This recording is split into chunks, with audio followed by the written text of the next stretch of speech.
Okay, hi. I come from Greece, from the Managing Authority.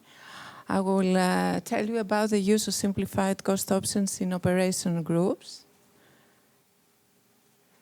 These are the types that are used. For personnel cost, we use the standard scale of unit cost.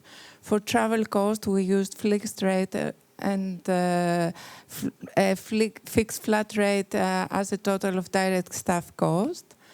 For promotion, also a flat rate. And for indirect cost, a simplified rate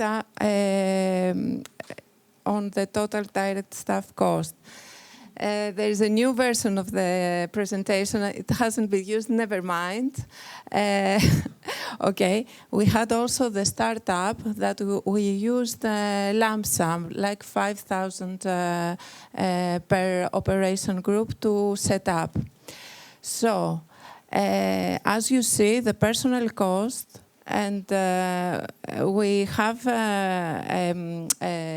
recognized distinct categories of staff, like 6 distinct categories of staff members, like researchers, based on qualification, and 1 for producers, and 1 for field workers. It is mentioned in another. What we wanted to achieve is to reduce administrative burden on beneficiaries to focus on real outputs. The researchers were saying in the measure 16 in the previous period, we don't want so much administrative burden, we want to focus on the project. And for us, for the managing and implementation authorities, to reduce error and simplify for procedures for control and certification. So we have applied with the startup of the operation groups all kinds of simplified cost options, but investments and supplies are not covered. They are based on invoices. But we cover the most of the cost for the operational groups. So, what was the focus?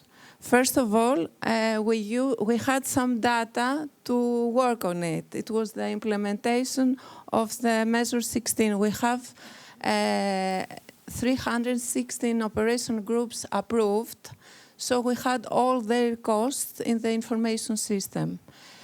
Secondly, we had the study. The study was very robust.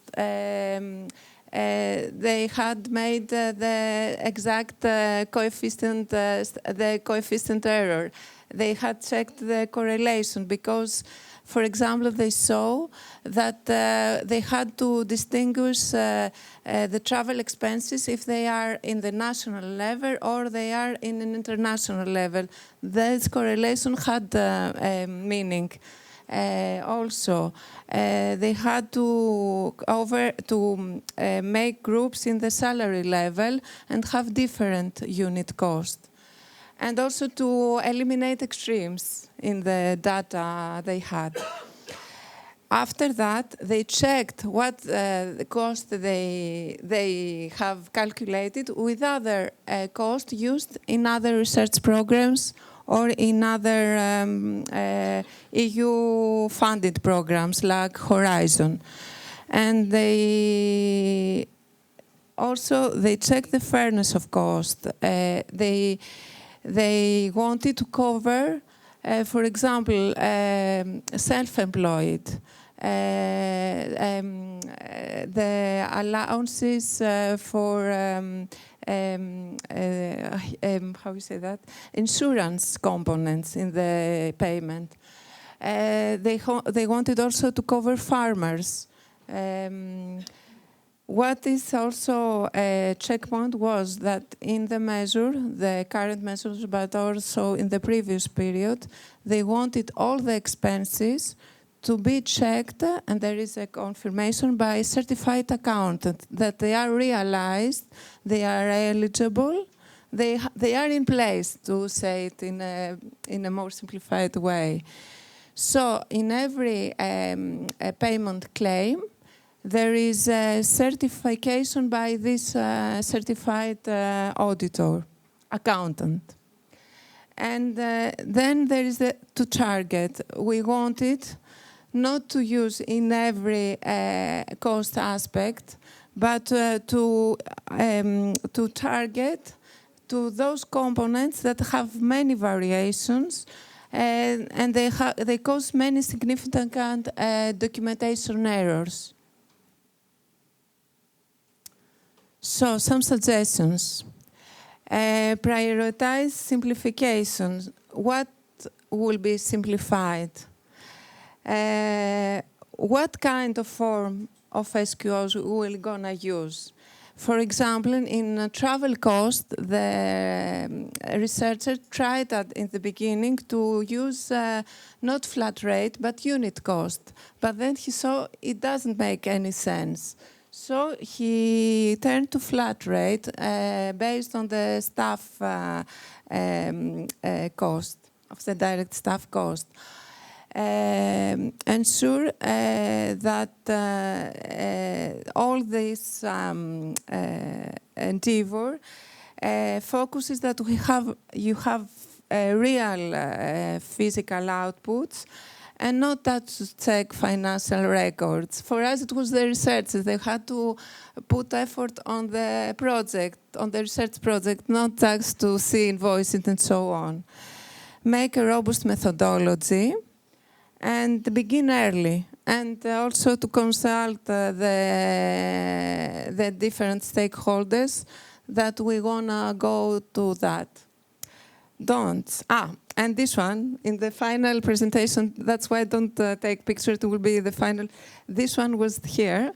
So you have to make a trade-off that the reimbursed amount is not the correct one, the actual incurred. But the gain is that you're gonna be paid more quickly, and there's a gain in time and in administrative cost for the beneficiary and also for the implementing bodies. Don'ts. Don't underestimate the need to have robust data, robust methodology, and be fair to cover all the different